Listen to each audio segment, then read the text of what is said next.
Et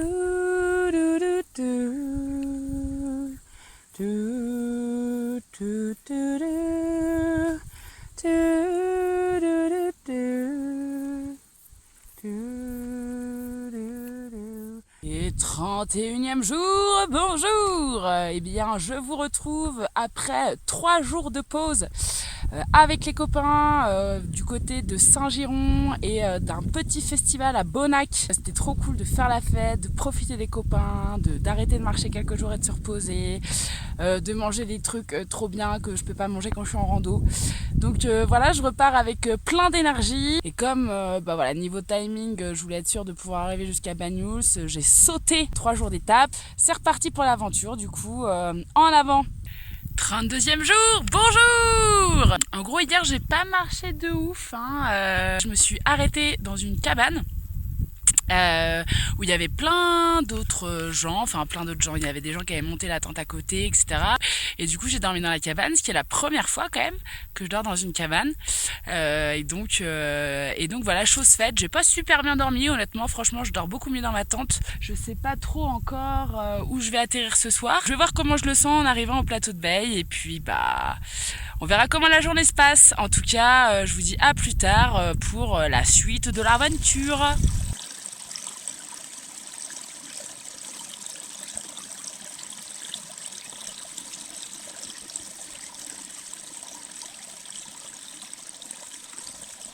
Coucou les copinous! Bon, on est donc toujours au 32e jour. Et comme j'arrive pas trop tard et que je suis sur un spot super sympa, je vais profiter d'être bien calée pour vous expliquer un peu ce que j'ai dans mon sac. Du coup, c'est parti. Donc là, on a les bâtons, donc des poignées en liège parce que c'est plus confort et que ça absorbe la transpi, qui sont réglables à 2 endroits. Mes petites chaussures Merrell, voilà, qui est un peu ma marque chouchoute parce que du coup, j'avais déjà des Merrell avant. Et voilà, ultra confort. C'est des semi-montantes. Donc la tente, qui est ma chouchoute forever, c'est une grande tente de place avec 2 auvents sur les côtés et donc 2 ouvertures. Donc ça permet vraiment à chaque personne d'être indépendante. Et en plus, on a l'entrée du devant. Et du coup, ça permet de pouvoir avoir la vue sur ce qu'on a devant soi. Et ça, j'avoue que c'était un critère important pour moi. En tout cas, j'en suis vraiment super contente. Magnifique paire de lunettes que vous avez déjà pu voir sur moi avec grand plaisir, j'imagine. On a le sac à dos. C'est pas le mien, c'est celui de Gérald. Il a accepté de me le prêter parce que mon sac à dos historique, là, le lot alpine, il était en train de bien se découdre et donc du coup c'était vraiment risqué de terminer le chemin avec. Ici nous avons donc le tapis de sol, le matelas autogonflant. Il est super, donc vraiment confort de ouf. Maintenant je vais vous parler de mon duvet. Pour l'usage que moi j'en ai, où je randonne principalement au printemps, été et peut-être un peu en automne, mais pas vraiment en hiver. Voilà, une température de confort à 0 degré, pour moi c'était largement suffisant.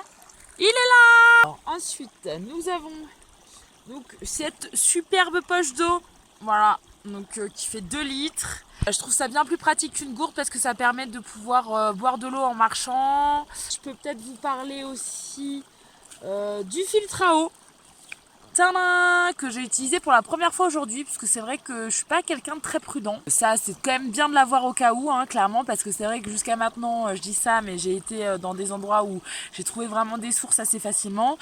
Mais c'est vrai que dès qu'on est obligé de prendre dans de l'eau, une rivière, où vraiment ça vient pas de la montagne tout de suite et qu'il y a eu soit des animaux, soit des pollutions, c'est vraiment utile de l'avoir. Ah oui, petite lampe, voilà, pour lire, pour pouvoir aller faire pipi la nuit. C'est bien d'avoir quelque chose pour éclairer. J'ai 2 tenues complètes de rando. Pour le soir, j'ai un legging, un survêt. J'ai une espèce de soupule un peu en soie. Et puis j'ai une polaire, un gilet. J'ai un coupe-vent et coupe-pluie, quoi.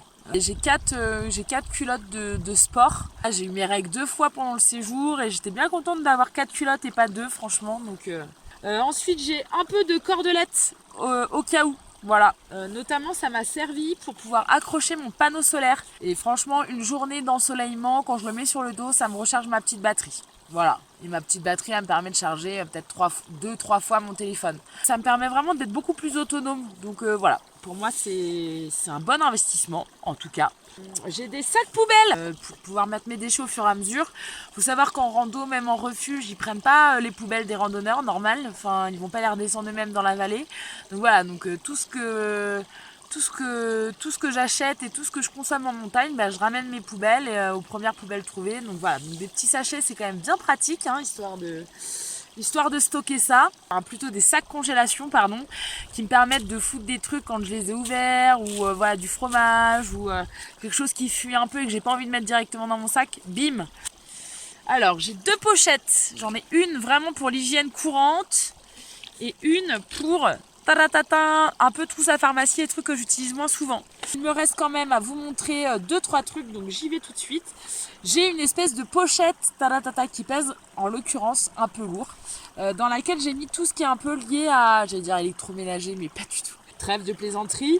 J'ai fait un truc qui est pas du tout raisonnable, mais j'ai pris un casque, voilà, plutôt que des écouteurs, parce que vraiment j'adore écouter des trucs avec les casques. Le casque non essentiel. Ma batterie, donc voilà, donc c'est une 5000 qui charge rapidement. Et voilà. J'ai une liseuse. Et ensuite, il faut quand même que je vous parle vite fait pour manger, de ma popote.